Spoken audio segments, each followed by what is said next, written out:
Bonsoir à tous.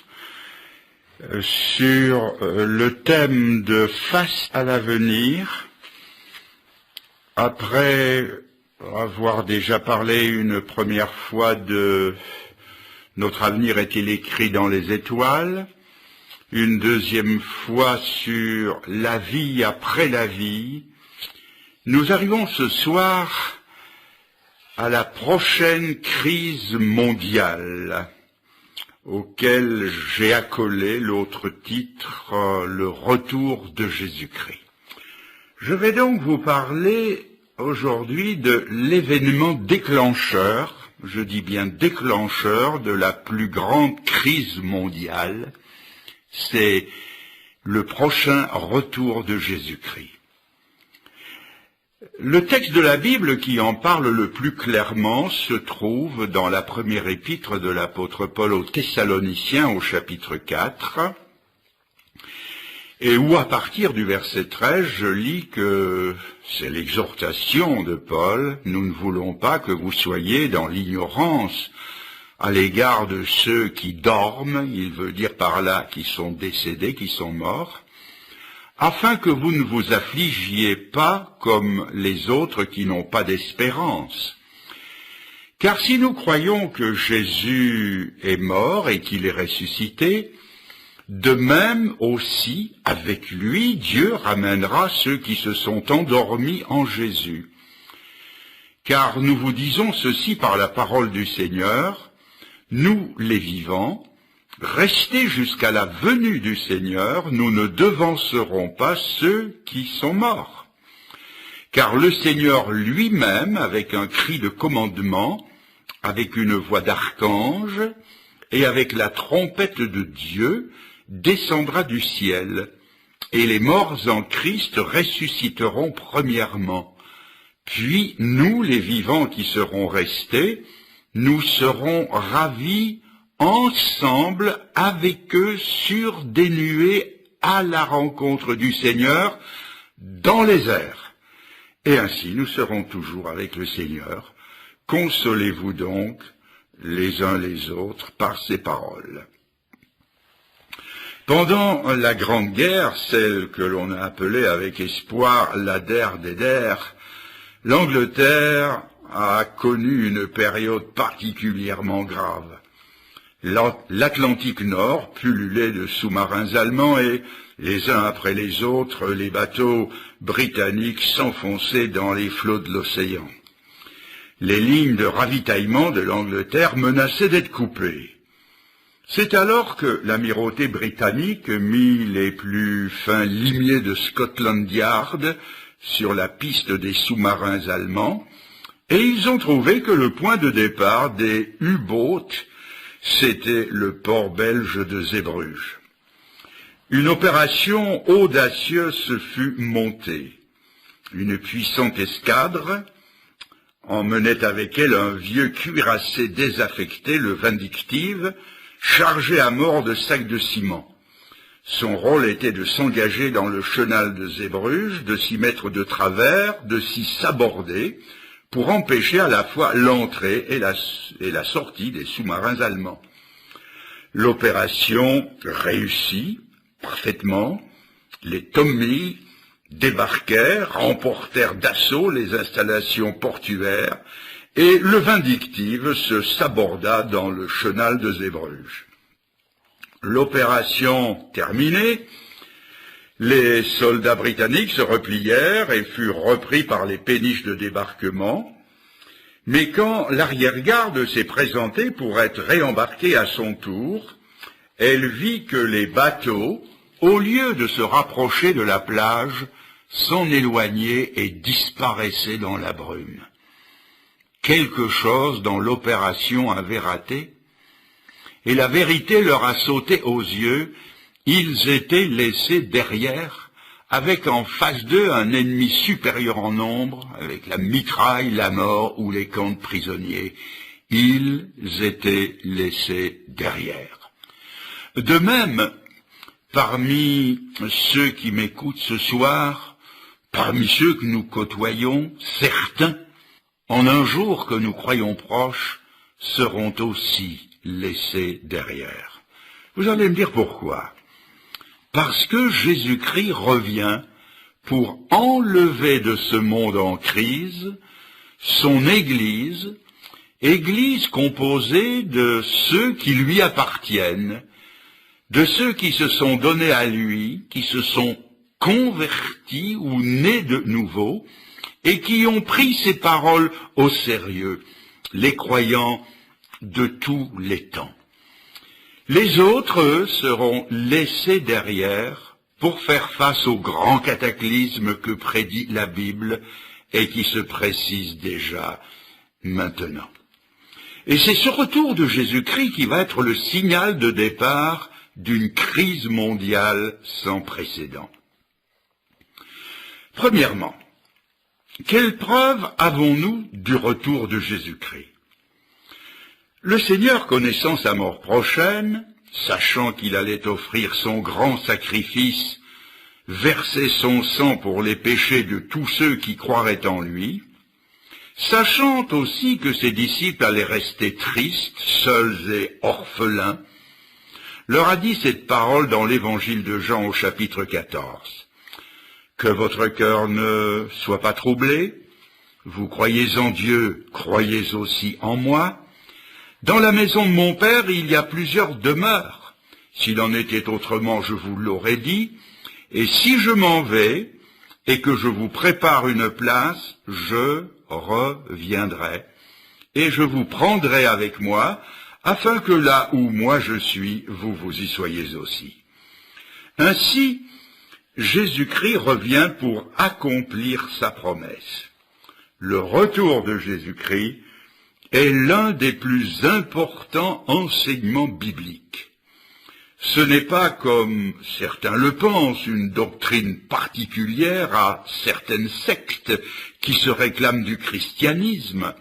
Le symbole des apôtres, ou credo, souvent récité dans les églises, dit « Je crois en Dieu, je crois en Jésus-Christ », et puis « Il reviendra pour juger les vivants et les morts ». Le Nouveau Testament nous parle 9 fois de la nouvelle naissance, 20 fois du baptême, 70 fois de la repentance et plus de 300 fois du retour de Jésus-Christ. L'Ancien Testament tout entier est rempli de prophéties, de détails, de précisions concernant la première venue de Jésus-Christ, et toutes ces prophéties se sont accomplies à la lettre. L'Ancien Testament et le Nouveau Testament, plus encore, sont remplis de prophéties concernant la deuxième venue de Jésus-Christ. Et comme les premières se sont accomplies, nous avons la garantie que les secondes s'accompliront aussi. Je ne peux pas garantir que je verrai mon lit ce soir. Je ne peux pas garantir que j'embrasserai les miens demain matin, ni que je saluerai l'année nouvelle. Mais s'il est une chose que je peux garantir et dont je suis absolument certain, c'est que Jésus-Christ revient. La deuxième question que nous allons nous poser, c'est quand le Seigneur va-t-il revenir? Il est impossible de fixer la date de son retour. Lorsque les disciples eux-mêmes, peu avant l'ascension du Seigneur, lui ont posé la question « Est-ce en ces temps-ci que tu rétabliras le royaume d'Israël ?» Cela se trouve dans le livre des Actes au chapitre 1. Le Seigneur leur a répondu « Ce n'est pas à vous à connaître les temps et les saisons que le Père a réservés de sa propre autorité. » Mais malgré ces paroles claires du Seigneur, certains se sont essayés à trouver la date du retour, de son retour. C'est ainsi qu'une secte chrétienne, par de savants calculs, a trouvé que le Christ devait revenir quelque part dans les années 1860. Ils en étaient si sûrs. Et tous ensemble, ils l'ont attendu en vain. Ils ont appelé cela, et c'était honnête de leur part, ils ont appelé cela leur première déception. Ils ont alors refait des calculs meilleurs que les premiers, et ils l'ont appelé leur deuxième déception. Et comme ils avaient de la suite dans les idées, ils auraient même fixé une troisième date, un peu plus discrète que les deux premières, et ce fut leur troisième déception. Alors ne vous attendez donc pas à ce que je vous donne la date du retour de Jésus-Christ. Si je donnais des dates, je me retrouverais dans la situation embarrassée des témoins de Jéhovah, pour qui, après celle énoncée de 1914, ont prophétisé sans possibilité d'erreur cette fois-ci la nouvelle date butoir de 1975. Leur prétention d'infaillibilité d'interprétation des Écritures en a reçu un coup mortel. Non, ne comptez pas sur moi pour discréditer la Bible de pareille façon. Cependant, si nous ne connaissons pas la date du retour du Seigneur, la Bible nous donne des signes avant-coureurs de ce grand événement. C'est pourquoi nous devons avoir les yeux ouverts sur les signes qui nous annoncent ce très grand événement. Le plus grand de tous ces signes est indiscutablement le retour des Juifs dans leur pays d'origine. C'est par excellence le signe qui nous dit que bientôt le Messie va revenir. Monsieur de la Palisse aurait dit que si les Juifs doivent rentrer dans leur pays, c'est qu'ils en sont sortis. J'ai l'air d'enfoncer des portes ouvertes, mais il est parfois bon de se servir d'axiomes de ce genre. Ça aide à comprendre. Donc je me répète, s'il doit y avoir en retour, c'est qu'il devait y avoir une dispersion. Or, Jésus, un peu avant sa mort, avait prédit cette dispersion. Il savait que le peuple d'Israël allait le rejeter, que la nation juive allait se rendre coupable de ce crime en rejetant le Messie donné par Dieu et qu'ils allaient le crucifier. Il savait tout cela. Et de son regard d'aigle, de son regard de prophète, il a vu l'avenir de la nation juive, un avenir sombre. Il a dit que la ville de Jérusalem serait prise par ses ennemis après un siège effroyable, puis saccagée, brûlée, la nation transportée en captivité jusqu'aux extrémités de la terre. En parlant du moment de l'écroulement d'Israël et de sa déportation, le Seigneur avait dit cette phrase: « Cette génération ne passera pas que tout soit accompli. » Or, quelle est selon la Bible la durée d'une génération? Ceux qui sont habitués à lire la Bible savent qu'une génération, c'est à peu près 40 ans. Quand les Israélites, autrefois, ont marché dans le désert, à cause d'une certaine désobéissance, ça a duré 40 ans. Et c'est dans cette optique que le Seigneur a dit, cette génération ne passera pas que tout soit accompli. Or, il a dit ces paroles juste avant sa mort. Nous sommes alors environ en l'an 30, et si nous ajoutons les 40 années d'une génération, nous arrivons à l'an 70. Et en l'an 70, comme l'avait prophétisé le Seigneur, juste avant que cette génération ne passe, tout était accompli. Jérusalem assiégée et encerclée était prise, saccagée, détruite, brûlée. Des milliers de Juifs étaient crucifiés autour de leur ville, et les survivants emmenés captifs par Titus et dispersés depuis lors dans le monde entier. Le Seigneur avait dit vrai. Cette génération ne passera pas que tout soit accompli. Mais en même temps, la prophétie concernant les nations s'est éteinte. Car il nous faut savoir, et c'est une bonne règle d'interprétation, que la Bible ne prophétise sur les nations du monde qu'en fonction d'Israël. Israël éteint, la prophétie sur les nations est éteinte. C'est pourquoi on a beau feuilleter toute la Bible, on ne trouve aucune prophétie concernant Charlemagne ou Frédéric Barberousse ou Napoléon. Pourquoi? tout simplement parce qu'Israël n'était plus en place. Mais si la prophétie était éteinte, elle ne l'était que temporairement, elle n'était en quelque sorte qu'interrompue. Reprenons maintenant les paroles. Cette génération ne passera pas que tout soit accompli. C'est ce que l'on appelle une prophétie à double effet.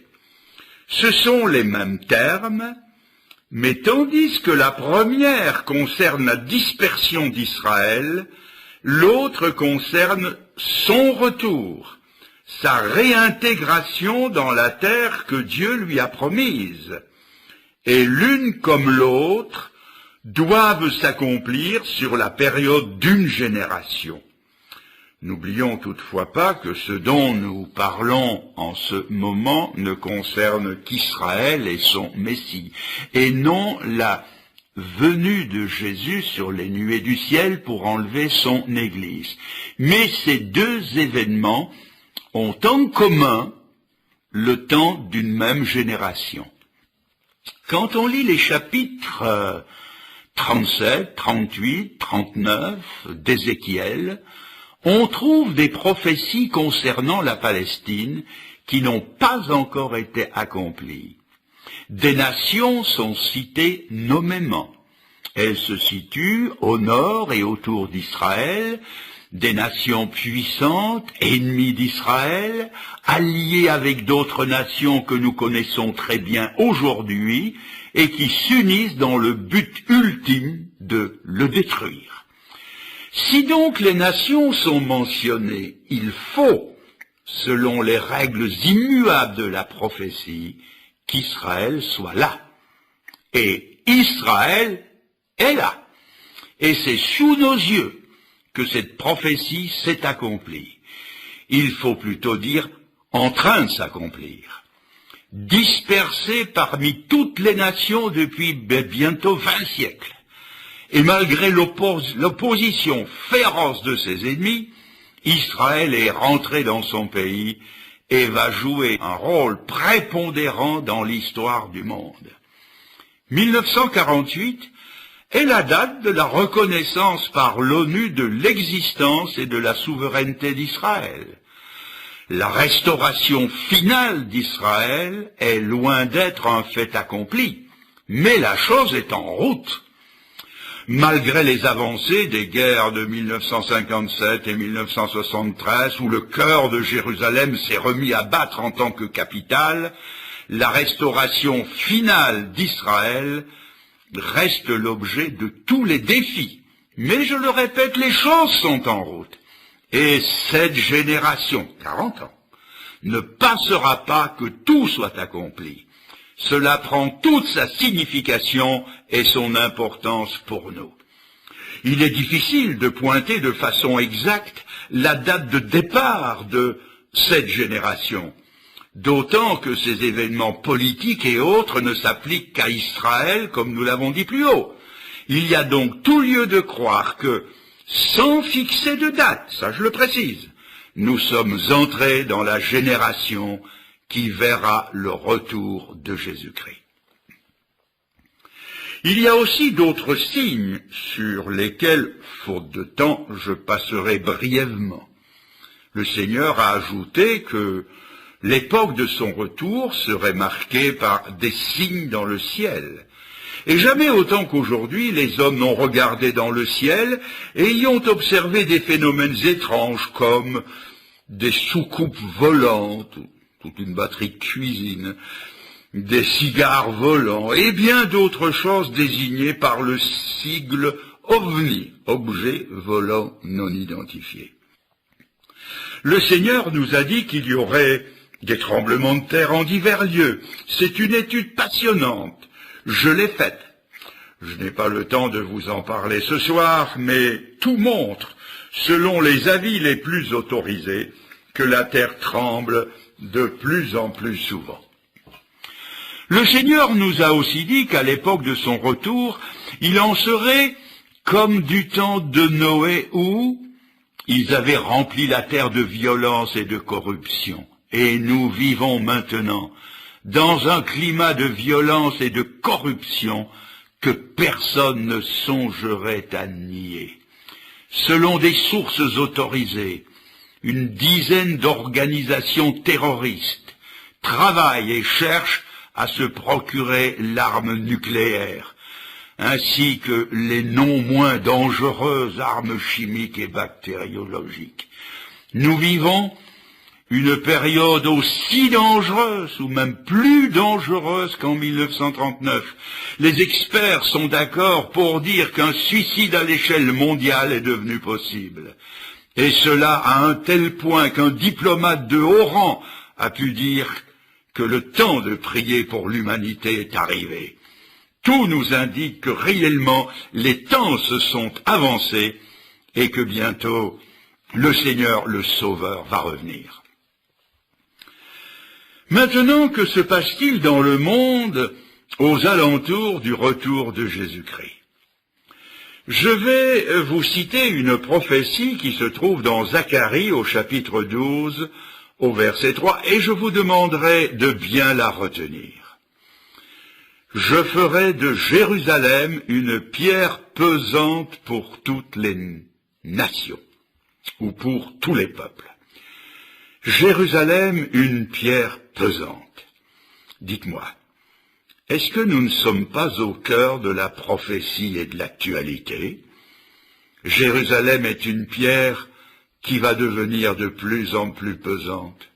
N'oubliez pas que si notre pétrole nous coûte plus cher, que si l'économie mondiale est dangereusement fragilisée, que si le terrorisme va jusqu'à frapper durement le cœur de nos cités et faire des morts par dizaines de milliers, le responsable tout indiqué, c'est directement ou indirectement Jérusalem.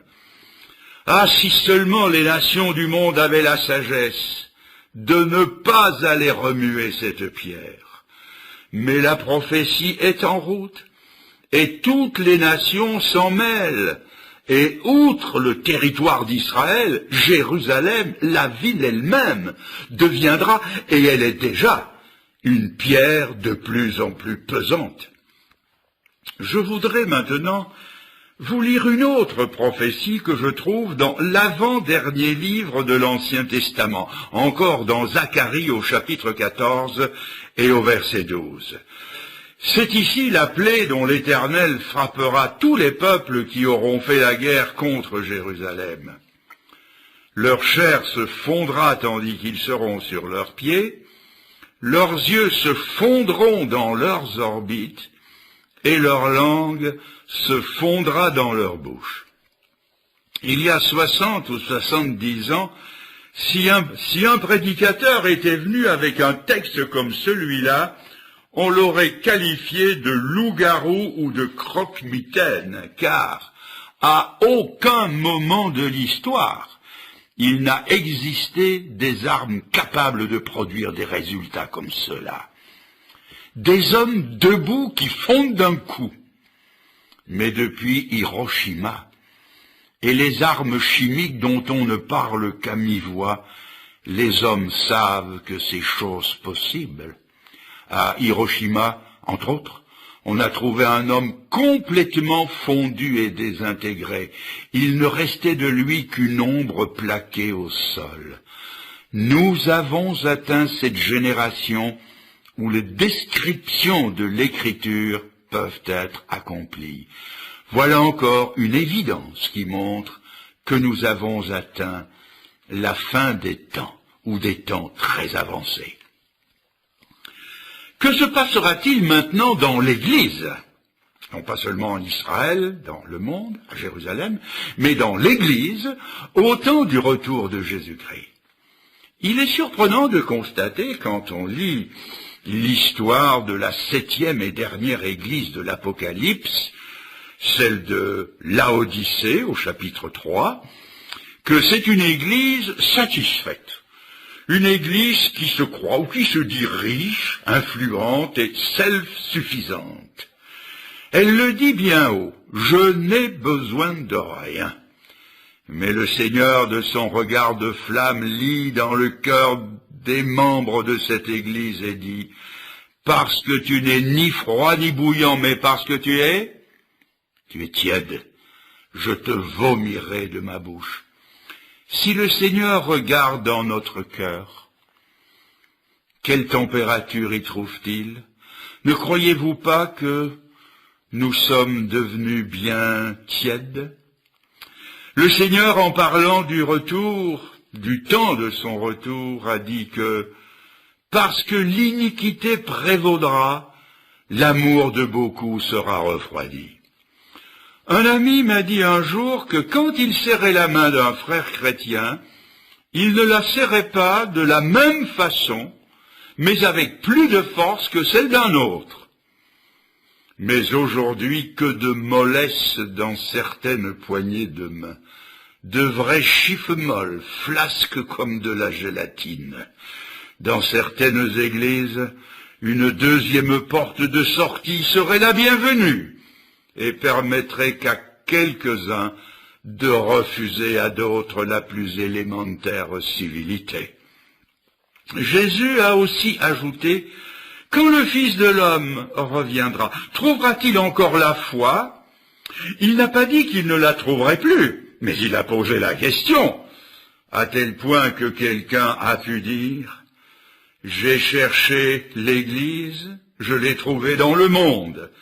J'ai cherché le monde et je l'ai trouvé dans l'Église. Voilà l'image affligeante d'une chrétienté moribonde. Mais si le Seigneur rejette une chrétienté de façade qui du christianisme n'a que le nom, que va-t-il arriver à ceux qui sont quand même des fidèles, à tous ceux qui l'ont rencontré d'une manière personnelle, à ceux qui sont d'authentiques chrétiens, et Dieu merci, il en reste. D'ailleurs, quand vous les fréquentez, vous découvrez vite que leur christianisme est vrai. Que va-t-il leur arriver à eux? Je vais vous relire une partie de cette parole que je vous ai lue dans la première épître aux Thessaloniciens. Voici en effet ce que nous vous déclarons d'après la parole du Seigneur. Nous les vivants, restés pour la venue du Seigneur, nous ne devancerons pas ceux qui sont morts, car le Seigneur lui-même a un signal donné, à la voix d'un archange, au son de la trompette de Dieu. Le Seigneur lui-même descendra du ciel, et les morts en Christ ressusciteront premièrement. Ensuite, nous, les vivants, qui serons restés, nous serons tous ensemble, enlevés avec eux sur des nuées à la rencontre du Seigneur dans les airs, et ainsi nous serons toujours avec le Seigneur. Ce que je viens de vous lire, c'est l'espérance chrétienne. Le chrétien n'attend pas le croque-mort, il n'attend pas l'entreprise des pompes funèbres, il attend le retour de Jésus-Christ. Celui qui appartient à Jésus-Christ, celui qui s'est converti hier, ou il y a 6 mois, ou qui se convertira ce soir en écoutant la finale de la prédication, eh bien, il ne regardera pas à la tombe, il peut regarder au-delà de la tombe. Celui qui appartient au Seigneur peut cultiver l'espoir de ne pas passer par la mort, mais d'être enlevé quand le Seigneur reviendra. Un incrédule, qui se targuait même d'être religieux, devant la proclamation de cette vérité, a dit un jour avec ironie, « Vous ne croyez tout de même pas que quand Jésus reviendra, nous allons tous monter au ciel comme des ballonnets de foire? Et pourquoi pas? Je vous le demande, pourquoi pas? Y aurait-il une difficulté intellectuelle ou scientifique à cela? Dans un âge où l'homme vainc la pesanteur, s'élève sur la lune et marche dans le cosmos, quelle est la difficulté à croire que, comme le Seigneur est remonté au ciel, nous aussi nous y monterons de la même façon? Et nous en avons des preuves. Enoch, nous dit la Bible dans le livre de la Genèse, est un homme qui a été enlevé au ciel sans passer par la mort. Élie, le prophète, est monté vivant au ciel dans un char et des chevaux de feu. Mais la plus grande preuve, c'est l'ascension de notre Seigneur. La Bible enseigne qu'il a lié son sort au nôtre, qu'il est devenu ce que nous étions jusqu'à devenir péché pour nous. Mais la Bible dit aussi que par la foi en lui, nous lions notre sort au sien. Et c'est pourquoi la Bible dit: comme Christ est mort, vous êtes mort au péché, comme Christ est ressuscité, vous êtes ressuscité avec lui. Ceux qui sont sauvés monteront au ciel de la même façon que le Seigneur y est remonté, car il y est vraiment remonté, et je prends à mon compte cette expression citée plus haut, il y est remonté comme un ballonnet de foire. Le récit qui en est fait en acte 1, verset 9, se déroule tel un film devant nous. Je lis: comme il regardait, il fut élevé, et une nuée le reçut, et l'emporta, le déroba de devant leurs yeux. Eh bien, c'est de la même façon que ceux qui lui appartiennent monteront à sa rencontre lorsque le Seigneur lui-même descendra du ciel et que nous serons ravis ensemble à sa rencontre dans les airs. Mais on ne peut pas dépeindre le ciel. L'apôtre Paul, malgré sa grande érudition, lorsqu'il a été ravi jusqu'au 3e ciel, a dû dire qu'il y avait vu des choses qu'il n'est pas permis à aucune langue d'exprimer. L'apôtre Jean, lui, avec un vocabulaire beaucoup plus limité, essaiera de nous dépeindre la Jérusalem céleste. À l'aide d'un langage imagé, il parlera de rues pavées d'or transparent comme du cristal, de portes d'une seule perle. Puis, arrivant au bout de son vocabulaire, n'en pouvant plus, il ne nous dit plus comment le ciel est, il nous le décrit négativement. Il nous dit comment le ciel n'est pas. Et il nous dit que là, il n'y a plus de pleurs, il n'y a plus de cris, il n'y a plus de souffrance, il n'y a plus de péché, il n'y a plus de mort. Mes amis, connaissez-vous un endroit dans ce monde où il n'y a pas de pleurs, où il n'y a pas de péché, où il n'y a pas de mort? Allez dans les îles paradisiaques du Pacifique. Peut-être le climat y est-il excellent, mais il y a là des gens qui pleurent. Il y a de la souffrance, il y a de la jalousie, il y a de l'envie, il y a des meurtres, il y a de l'adultère, il y a le péché qui est la cause de toutes les souffrances de l'humanité. Prenez n'importe quel plus petit village de chez nous, il n'y aura peut-être pas un supermarché, il n'y a peut-être pas un cinéma, il n'y a peut-être pas une église, mais il y aura toujours des tombes ou un cimetière. Partout, vous trouverez les pleurs, la souffrance, la mort. Mais là, dans la présence du Seigneur, ces choses ont cessé d'être. C'est là, dit l'apôtre Paul, que nous retrouverons tous ceux qui sont partis avant nous, ces grands hommes de l'Ancien Testament qui ont enchanté notre enfance, des noms comme Noé, comme Abraham, Isaac, Jacob, comme David, comme Ésaïe,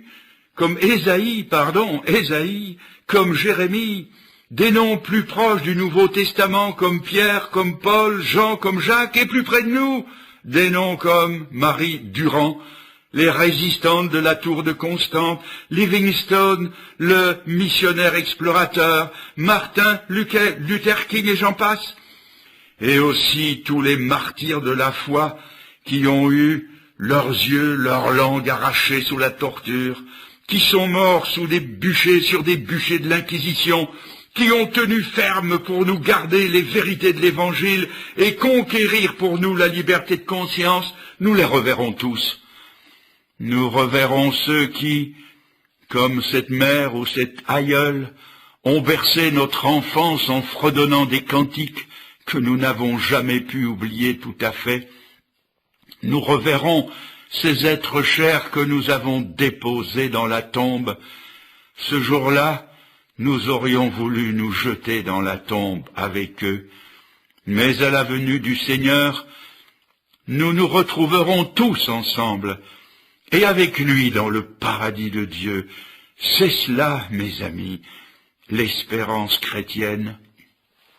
Mais le ciel, ce n'est pas que les rues pavées d'or, ce n'est pas que les portes d'une seule perle. Le ciel, ce n'est pas que la présence de tous ces noms. Le ciel, c'est la présence du Seigneur Jésus. C'est lui le ciel. Et le ciel sans lui ne serait plus le ciel.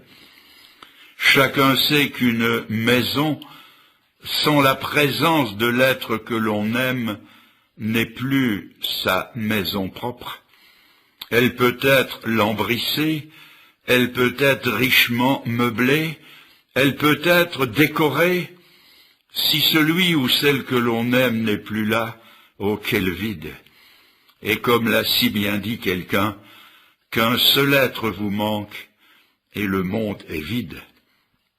Cela me fait penser à cette fillette dont la mère était tombée gravement malade. Des voisins compatissants se sont chargés de l'enfant en la gardant chez eux. La mère mourut et fut ensevelie.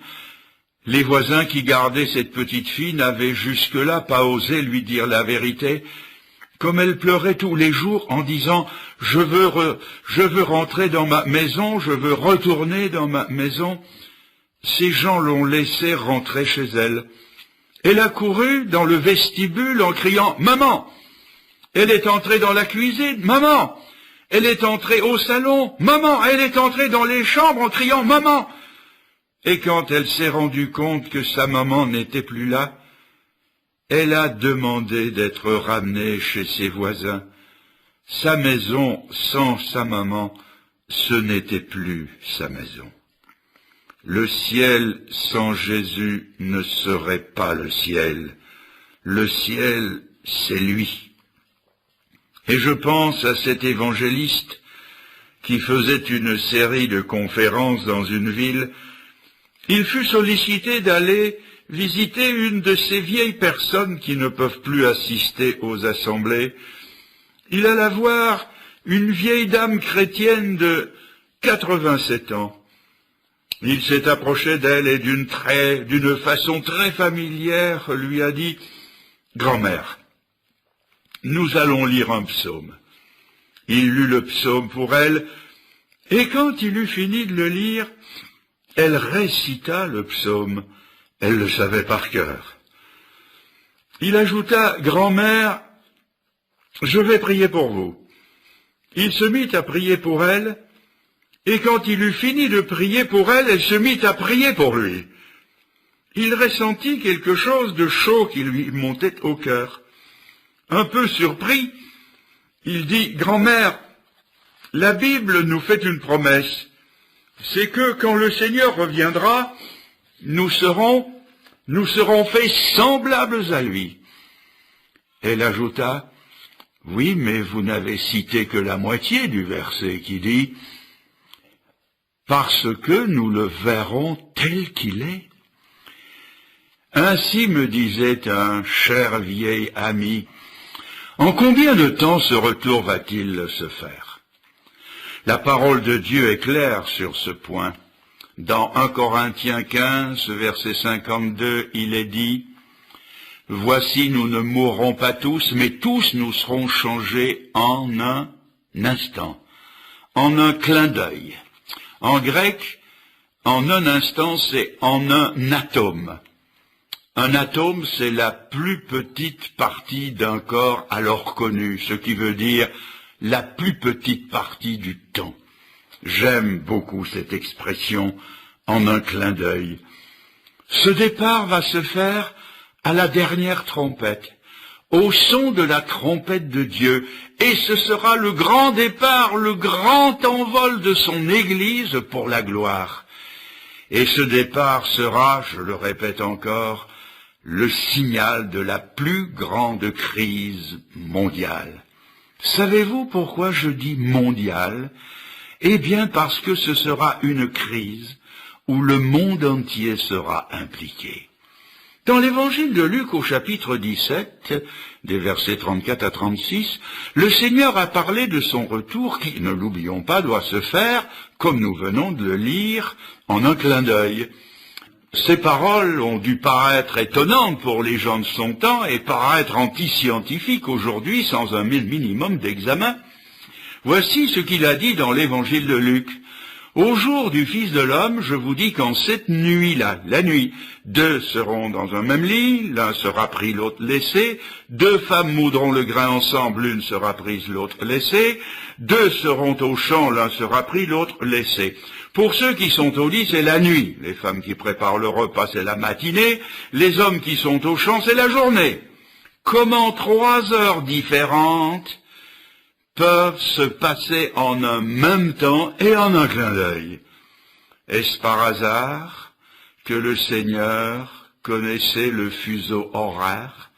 Bien avant Copernic et Galilée, il savait que la Terre était ronde, et que tandis que les Australiens seraient au lit, nous, les Européens, nous serions debout en plein midi.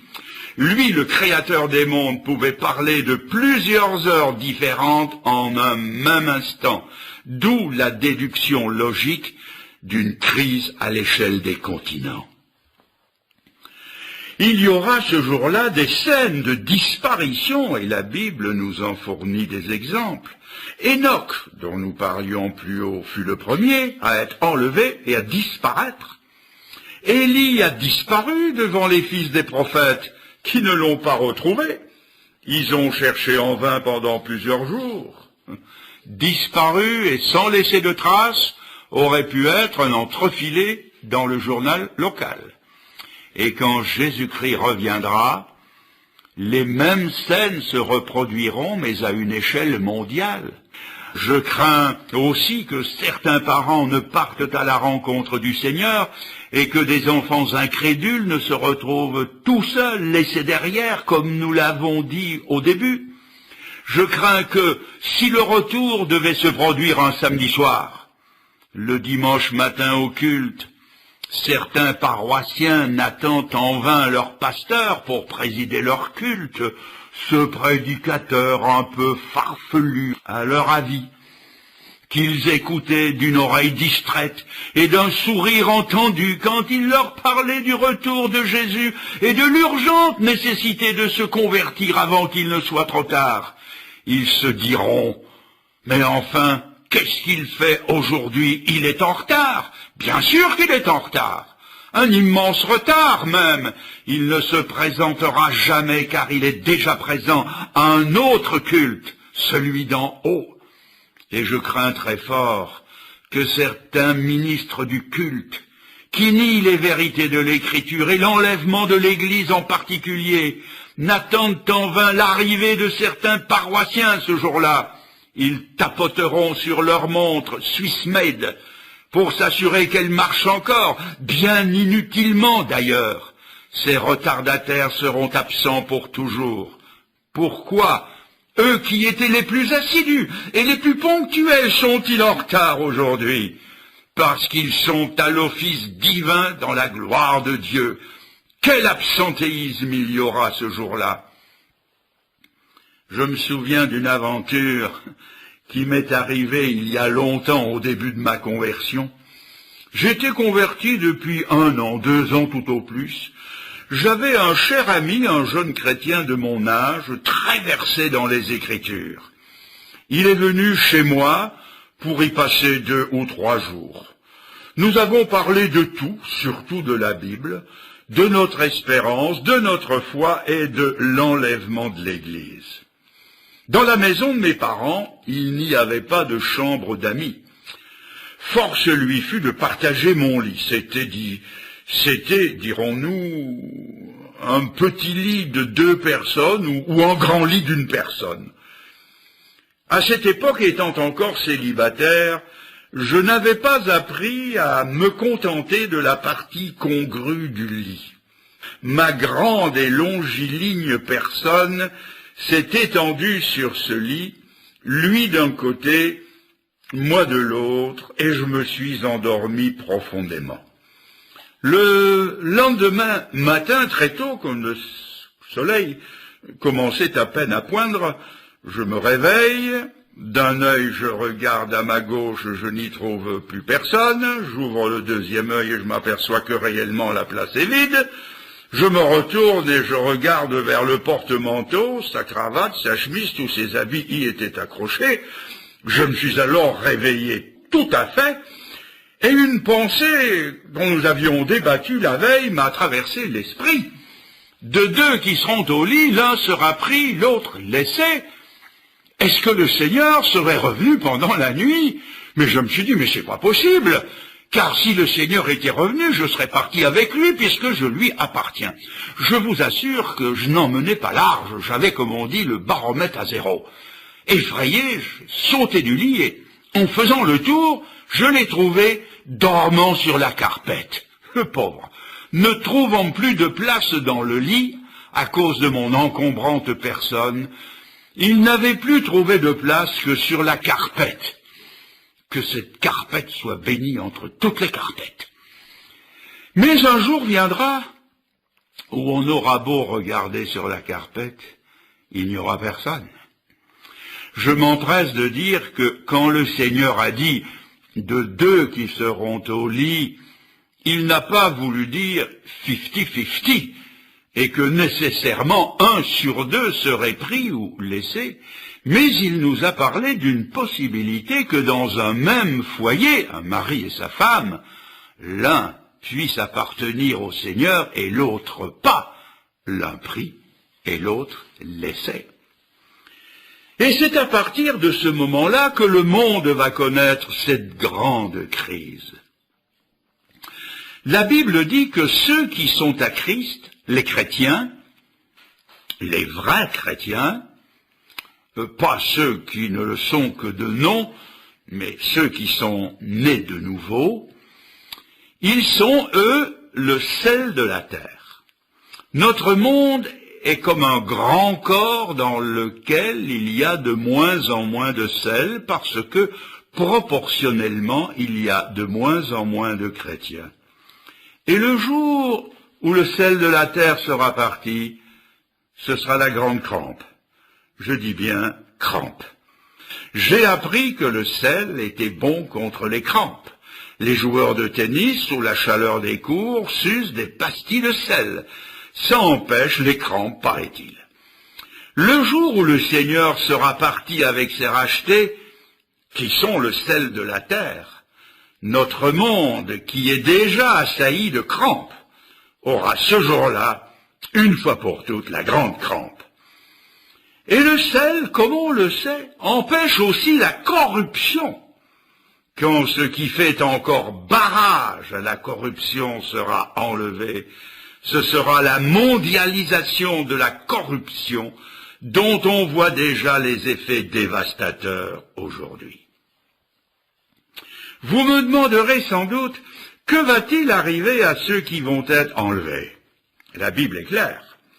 Ceux qui appartiennent au Seigneur se présenteront devant le tribunal de Christ, réservé aux seuls enfants de Dieu. La Bible nous en parle comme étant surtout le tribunal, on peut dire la tribune des récompenses. Outre l'appréciation qui sera portée sur ce qu'aura été sa vie chrétienne, chacun, est-il écrit, y recevra sa louange de la part du Seigneur. Vous trouvez ça dans 1 Corinthiens 4, verset 5. Et à ceux qui seront laissés derrière, que leur arrivera-t-il? Ils comparaîtront à un deuxième tribunal qui n'est pas le tribunal de Christ. C'est le grand trône blanc, le tribunal de Dieu, où ils seront jugés et où tous ceux qui seront contrôlés positifs quant au péché auront une place qui leur sera assignée dans l'étang de feu et de soufre. Certains diront peut-être, vous nous avez prévenus, quand Jésus-Christ reviendra, nous nous tournerons vers lui, nous nous convertirons à lui. Hélas, mes amis, il sera trop tard pour régler la grande question du salut de son âme. Pourquoi? mais parce que la Bible nous prévient qu'alors, il en viendra un autre Christ, l'Antichrist, qui prendra le nom du Seigneur. Voici comment Dieu en parle dans la deuxième épître aux Thessaloniciens, au chapitre 2 et au verset 9. Alors paraîtra l'inique. L'apparition de cet impie se fera par la puissance de Satan, avec toutes sortes de miracles, de signes et de prodiges mensongers, et avec toutes les séductions de l'iniquité pour ceux qui périssent. Écoutez maintenant. Parce qu'ils n'ont pas reçu l'amour de la vérité pour être sauvés, Dieu leur envoie une puissance d'égarement, une énergie d'erreur pour qu'ils croient au mensonge, afin que tous ceux qui n'ont pas cru à la vérité, qui n'ont pas cru en Jésus, mais qui ont pris plaisir à l'injustice, soient condamnés. La Bible dit qu'un surhomme va venir, et que ceux qui n'ont pas cru au charpentier de Nazareth, à l'humble fils de Marie, au Fils de Dieu, croiront à l'Antichrist. La Bible dit qu'ils croiront au mensonge.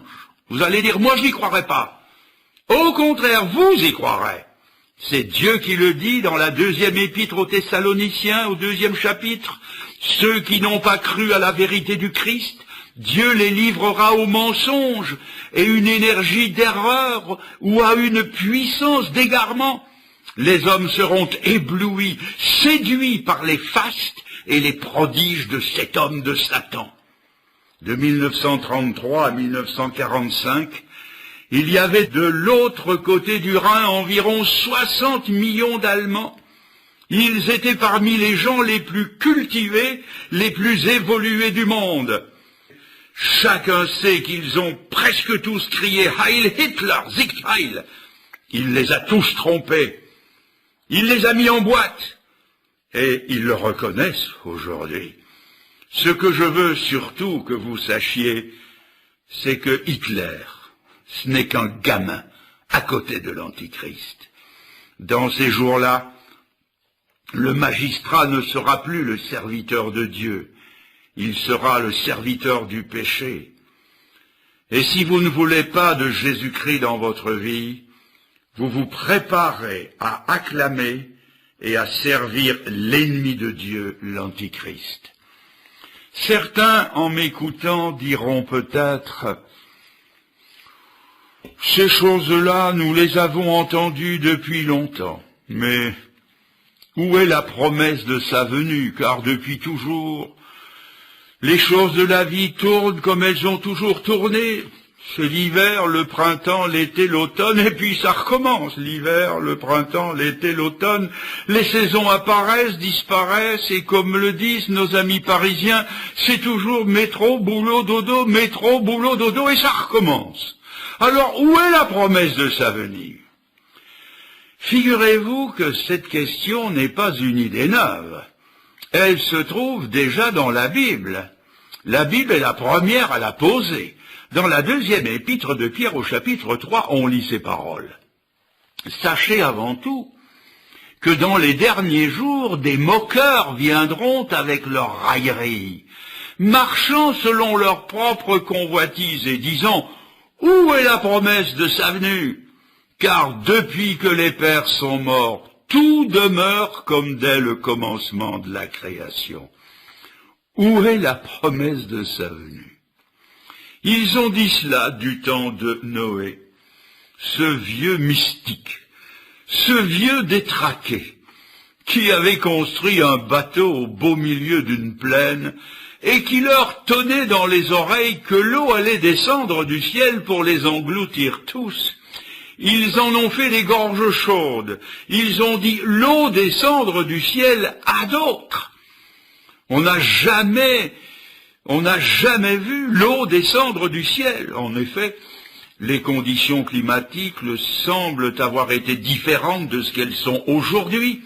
C'était une très abondante rosée qui, chaque matin, couvrait le sol, selon ce qu'en dit Genèse 2, versets 5 et 6. Jamais on n'avait vu le plus lourd que l'air descendre d'en haut. Ils se sont gaussés des paroles du vieux prophète, mais l'eau est descendue du ciel et les a tous engloutis. Un peu plus tard, c'est le neveu d'Abraham, Lot, qui est allé frapper à toutes les portes en disant que cette fois-ci, c'était le feu qui allait descendre du ciel. Là aussi, on s'est moqué de lui. La Bible dit qu'ils ont cru qu'il plaisantait. Ces gens de Sodome et de Gomorrhe l'ont pris pour un petit plaisantin. Mais le feu est descendu du ciel et les a tous consumés.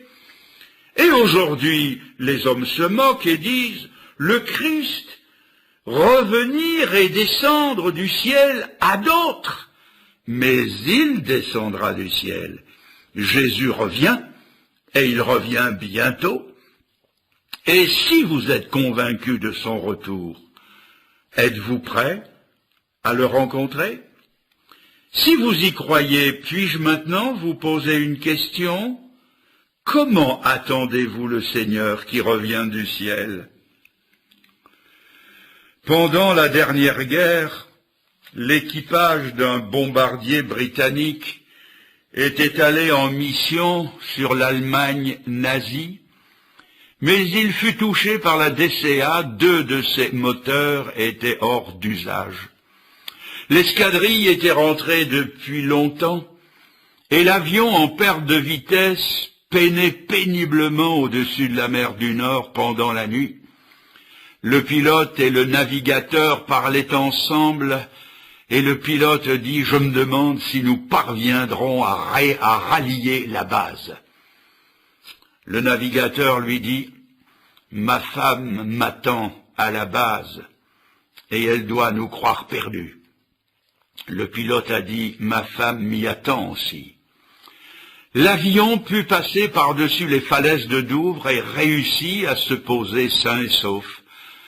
Le pilote sauta de la carlingue et là, dans la nuit, en bout de piste, il vit une forme tourmentée dans le vent qui attendait. C'était sa femme qui l'attendait et elle s'est jetée dans ses bras. Le navigateur descendit lui aussi et entra dans le mess des officiers. Par la porte vitrée, il jeta un coup d'œil et vit sa femme endormie dans un fauteuil avec un roman sur les genoux. Elle s'est réveillée et lui a dit « Oh mon chéri, je t'attendais. » Et c'était vrai. Elle l'attendait, mais endormie avec un roman sur les genoux. Notre Seigneur aussi revient du ciel. Si nous l'attendons, comment l'attendons-nous? Endormis dans notre confort occidental, avec le monde plein les mains, plein les yeux, et des projets mondains plein le cœur? Est-ce comme cela que nous attendons celui que nous disons être, ce que nous avons de plus précieux au monde?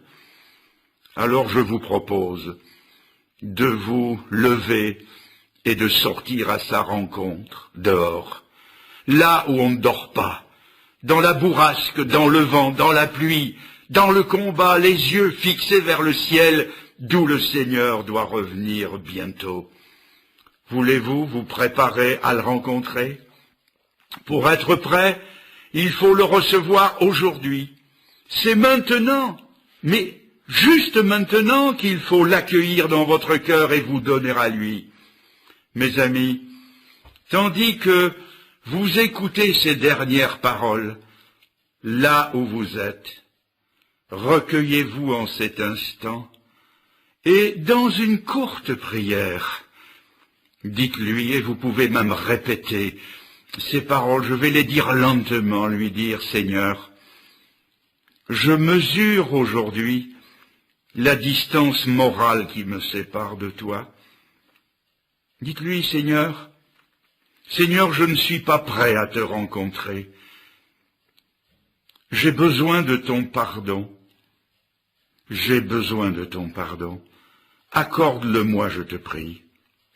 Dites-lui encore, je veux être prêt pour le grand jour de ta venue et de ma rencontre avec toi.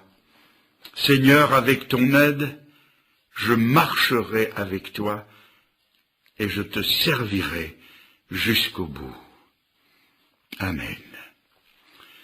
Mes amis, que Dieu vous bénisse et vous accompagne ce soir, et que les vérités essentielles que vous avez pu retenir, vous les repassiez dans votre cœur. Et mon souhait, c'est que vous fassiez de cette soirée la soirée de votre salut. Bonsoir.